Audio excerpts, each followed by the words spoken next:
Hi there, today I'm going to review my PRS SE Custom 24 Floyd, which I've modified and added Seymour Duncan pickups. But first, here's a little demo.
Alright, so I'm not going to go over all the specs on the guitar, everything is online, but I'm just going to mention a few of the differences between this and a regular SE Custom 24. The big differences being that it's got an ebony fretboard instead of a rosewood fretboard, and of course being the Floyd model, it's got a Floyd rose instead of a vintage trim.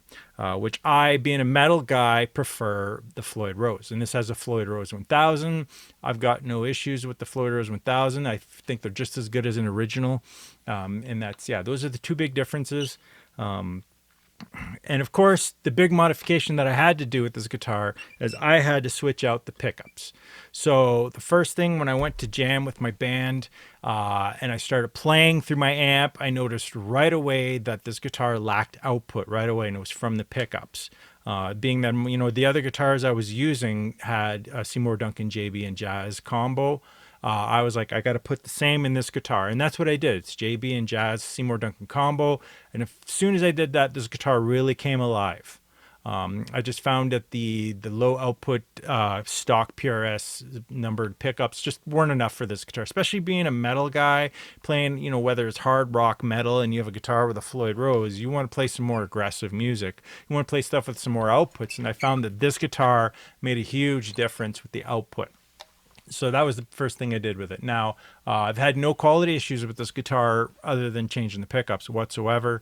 I took this guitar out on the road with me, did a little bit of traveling, a little bit of touring, and I've had no issues whatsoever. The fretwork's been great. There's been nothing I can say about that. Would I change it out to maybe locking tuners on this guitar? Probably not, being that it's got a Floyd Rose.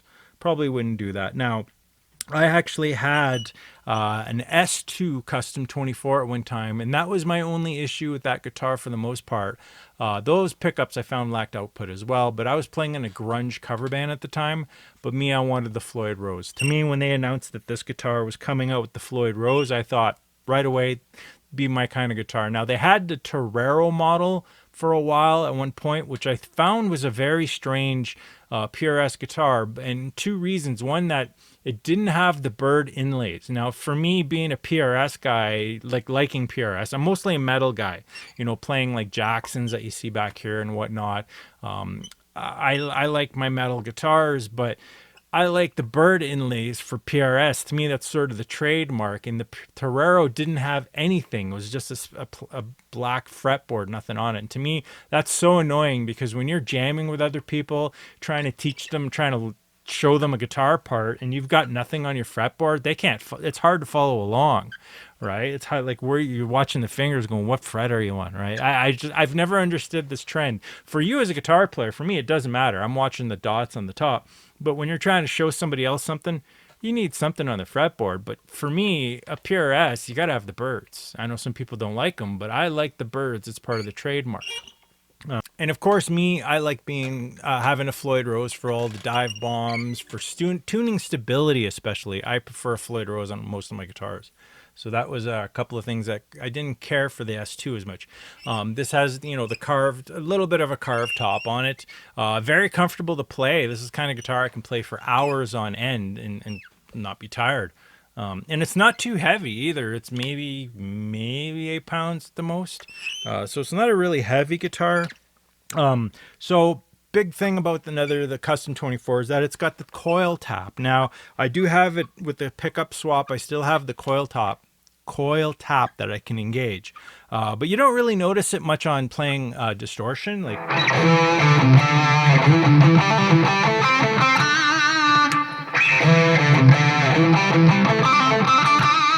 other than a bit of that coil tap, the single coil noise, which I can't stand.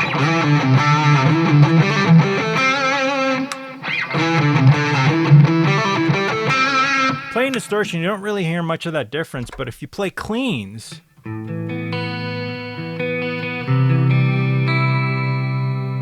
you're gonna notice. Kind of loses that fullness that a humbucker has.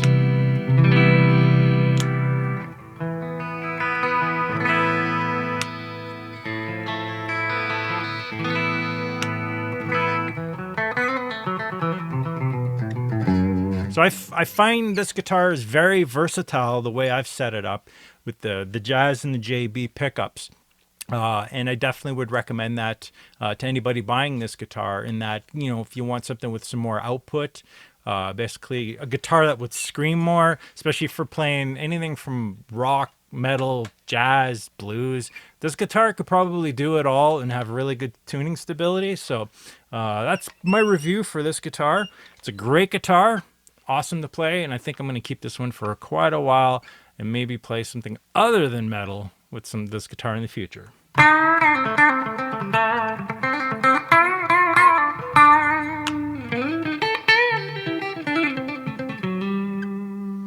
am I kidding? Have a great one. Shred on.